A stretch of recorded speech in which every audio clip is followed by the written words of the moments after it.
കേരളത്തെ നടുക്കിയ നെന്മാറ ഇരട്ടക്കൊലക്കേസിൽ കൊടും കുറ്റവാളി ചെന്താമരയ്ക്ക് വധശിക്ഷ വിധിച്ച് കോടതി. പാലക്കാട് അഡീഷണൽ സെഷൻസ് കോടതിയാണ് ശിക്ഷ വിധിച്ചത്. കേസിൽ ഇരുഭാഗങ്ങളുടെയും വിശദമായ വാദങ്ങൾ കേട്ട ശേഷമാണ് കോടതി ശിക്ഷ പുറപ്പെടുവിച്ചത്. കേസ് അപൂർവങ്ങളിൽ അപൂർവമാണെന്ന് ചൂണ്ടിക്കാട്ടിയാണ് കോടതി വിധി. ചെന്താമര 20 ലക്ഷം രൂപ പിഴയടക്കണമെന്നും ഈ തുക സുധാകരന്റെ മക്കൾക്ക് നൽകണമെന്നും കോടതി ഉത്തരവിട്ടു. തുക നൽകാൻ ചെന്താമരയ്ക്ക് കഴിഞ്ഞില്ലെങ്കിൽ സർക്കാർ സഹായം നൽകണം. കൂടാതെ ചെന്താമര പിഴയടച്ചില്ലെങ്കിൽ 3 വർഷം തടവനുഭവിക്കണമെന്നും കോടതി വിധിച്ചു. ചെന്താമരയ്ക്ക് മാനസിക പ്രശ്നങ്ങൾ ഇല്ലെന്നും സൈക്കോളജി സൈക്യാട്രി റിപ്പോർട്ടുകൾ ഇത് ശരിവയ്ക്കുന്നുണ്ടെന്നും കോടതി വ്യക്തമാക്കി. ഗാന്ധിയല്ല താനെന്ന് പ്രതി കോടതിയിൽ പറഞ്ഞു.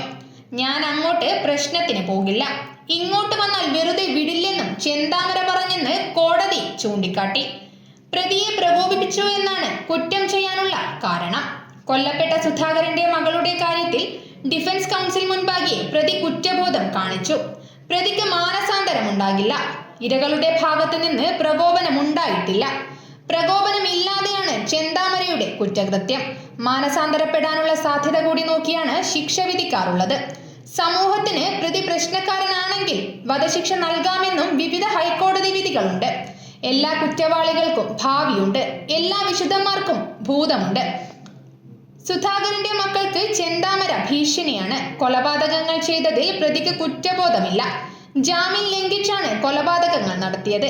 ചെന്താമര വീണ്ടും കുറ്റം ചെയ്യാൻ സാധ്യതയുള്ളയാളാണെന്ന് ജില്ലാ പ്രൊബേഷൻ ഓഫീസറുടെ റിപ്പോർട്ടുണ്ടെന്നും കോടതി പറഞ്ഞു. കൊലപാതകത്തിന് പ്രതി വ്യക്തമായി പദ്ധതിയിട്ടിരുന്നതായി സാക്ഷിമൊഴികളുണ്ട്. കൊലപാതകം പ്രതി തുടർച്ചയായി ന്യായീകരിക്കുകയാണ്.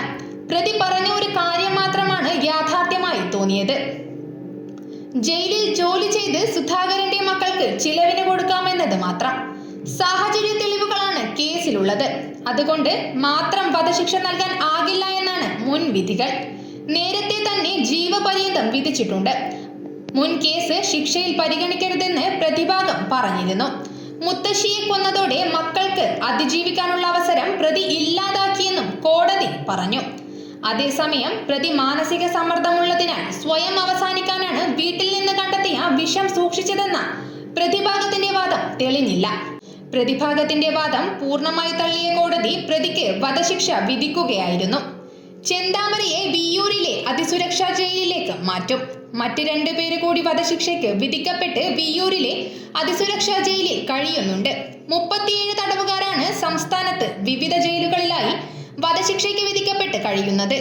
പൂജപ്പുര സെൻട്രൽ ജയിലിൽ 24 പേരും വിയ്യൂർ ജയിലിൽ 4 പേരും കണ്ണൂരിൽ 3ഉം തവനൂർ ജയിലിൽ 1ആളും വിയ്യൂർ സുരക്ഷാ ജയിലിൽ 2 പേരും തിരുവനന്തപുരം വനിതാ ജയിലിൽ 3 പേരുമാണ് വധശിക്ഷ കാത്തു കഴിയുന്നത്. സംസ്ഥാനത്ത് 35 വർഷം മുൻപ് 1991 കണ്ണൂരിലാണ് അവസാനമായി വധശിക്ഷ നടപ്പാക്കിയത്. നീലേശ്വരം കരിന്തളം സ്വദേശി റിപ്പർ ചന്ദ്രൻ എന്ന മുതുകുറ്റി ചന്ദ്രനെയാണ് കണ്ണൂർ സെൻട്രൽ ജയിലിൽ തൂക്കിലേറ്റിയത്. 1985-86 കാലഘട്ടത്തിൽ വടക്കൻ കേരളത്തെ വിറപ്പിച്ച കൊലയാളിയായിരുന്നു റിപ്പർ ചന്ദ്രൻ. രാത്രിയിൽ ആളുകളെ ചുറ്റിക കൊണ്ട് തലക്കടിച്ച് കൊലപ്പെടുത്തുന്നതായിരുന്നു ചന്ദ്രന്റെ രീതി. കണ്ണൂർ, കാസർഗോഡ്, വയനാട് ജില്ലകളിലായി നിരപരാധികളായ 14 പേരെ കൊലപ്പെടുത്തിയ കേസുകളിൽ പ്രതിയായിരുന്നു ചന്ദ്രൻ. ഇതിൽ ദമ്പതിമാരെ വധിച്ച കേസിലാണ് ചന്ദ്രന് വധശിക്ഷ വിധിച്ചത്. മറ്റു കേസുകളിൽ ജീവപര്യന്തമായിരുന്നു ശിക്ഷ. News bureau, Kannur media.